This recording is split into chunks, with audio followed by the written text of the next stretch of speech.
Now I have to ask you all, what the hell is little Jimmy Gunn thinking? I mean, is he a CEO of a major film studio known as the DCU, or is he a director? Now I get that he wanted to direct the first major film out of the DCU gate, that being Superman Legacy, because the dude has a lot riding on the project, and I kind of got used to the idea that he was writing and directing Creature Commandos in Season 2 of Peacemaker because, well, what choice did we all have? But when asked recently if he's going to continue writing and directing future DC projects, his answer was this. Well, that's what I'm here for. Wait, what? Well, excuse me, and I've tried not to use this term when describing him lately because I get a lot of shit when I do, but if that ain't being narcissistic, then what the hell is? According to the Mayo Clinic, the clinical overview of being narcissistic is a personality disorder in which someone has an unreasonably high sense of their own importance and they need and seek too much attention and want people to admire them. Well, bingo.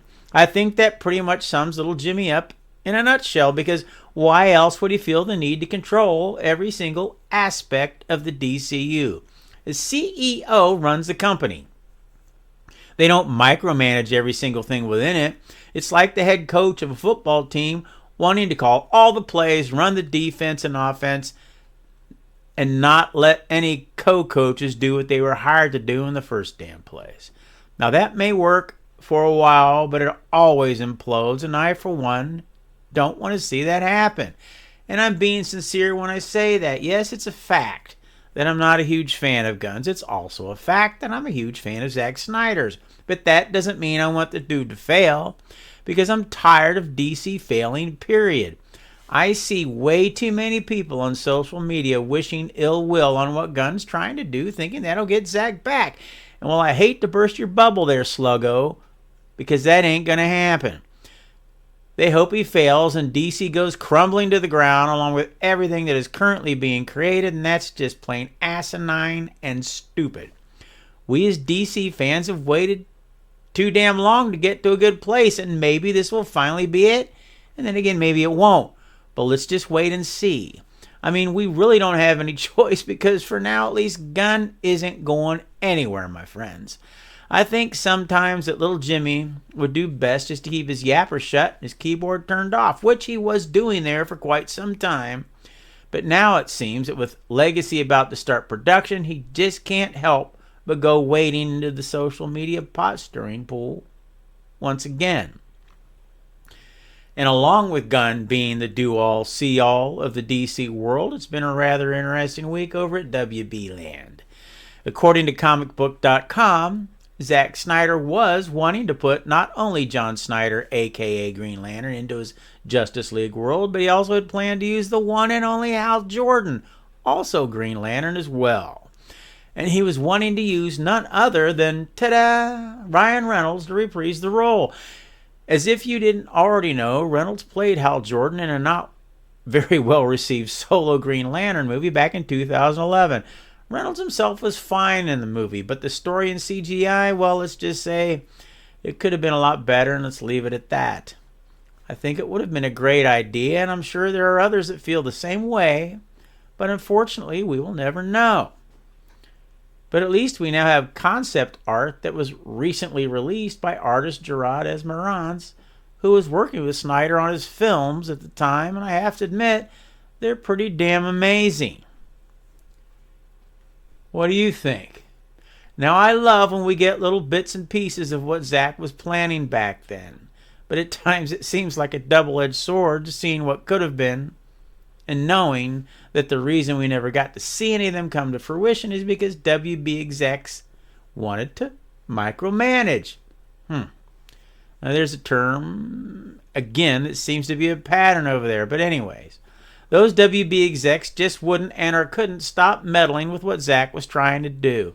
WB, so it seems, wouldn't let him use the Stewart or Jordan Lantern characters because, well, they had plans to launch a series on Max about the Green Lantern Corps, and they didn't want to take the chance of confusing the public with too many variations of the same character, and so we wound up with Martian Manhunter instead. Now, I guess that frame of mind went way out the window when they decided the Elseworlds concept was okay. I mean, 2 Batmans, 2 Jokers, and now apparently 2 Supermen. But anyways, as I stated earlier, they are nice to see, and it's fun to think, what if? And speaking of what ifs, there's been a lot of talk these past few weeks about just who will be the next Batman within the DCU. There have been rumors already debunked by Little Jimmy himself that they are presently searching for the next Bruce Wayne. I mean, I think they have to be. Batman is way too big a character, if not the biggest in the DCU world, not to be putting together at least a possible list of candidates. Now, I know that many fans have picked their choices, and some of them in no particular order are Jensen Ackles, Jake Gyllenhaal, Alan Ritchson, John Hamm. John Hamm?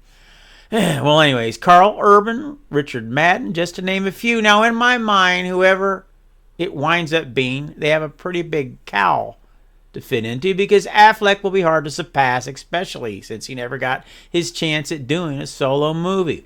Ackles seems to get the most votes as far as I can tell, and I guess he would do the role justice, no pun intended. I myself think Gunn should consider Armie Hammer, who at one time was being considered for the role in the long ago canceled Justice League Mortal movie that George Miller was going to direct. Now, yes, Hammer had some personal issues in the past that brought his career well to a grinding halt, the biggest being his supposed fantasies of cannibalism. But hey, everyone makes mistakes. Look, Charlie Sheen is acting again. Johnny Depp made it through his rumor debacle and is doing quite well. And let's not forget the most successful comic book character on film to date, and that's none other than this guy. I mean, he was found passed out in someone else's house in their bed, whacked out on drugs, and even went to prison. So you see, people can change. One last thing before I go. Did you hear that the Deadpool Wolverine trailer has been viewed to date 365 million times? 365 million. Now, that's just amazing, and I might add, it's the most watched movie trailer of all time. Maybe Marvel is finally getting around that hump. We shall see. Now, I ask you, how do you feel about James Gunn taking on more films to direct and write? Is he taking on too much? Will his ego get the best of him? And are you hoping that he fails? What did you think about the Green Lantern concept art? And how do you feel about the way WB handled things? And just who should be the next Batman? If you would, post your comments down below. And if you like what we're doing here, why don't you hit that like button and consider subscribing, because that YouTube algorithm is a wacky thing and you don't always find what you may be searching for sometimes. As always, thanks for stopping by. God bless. Socks out.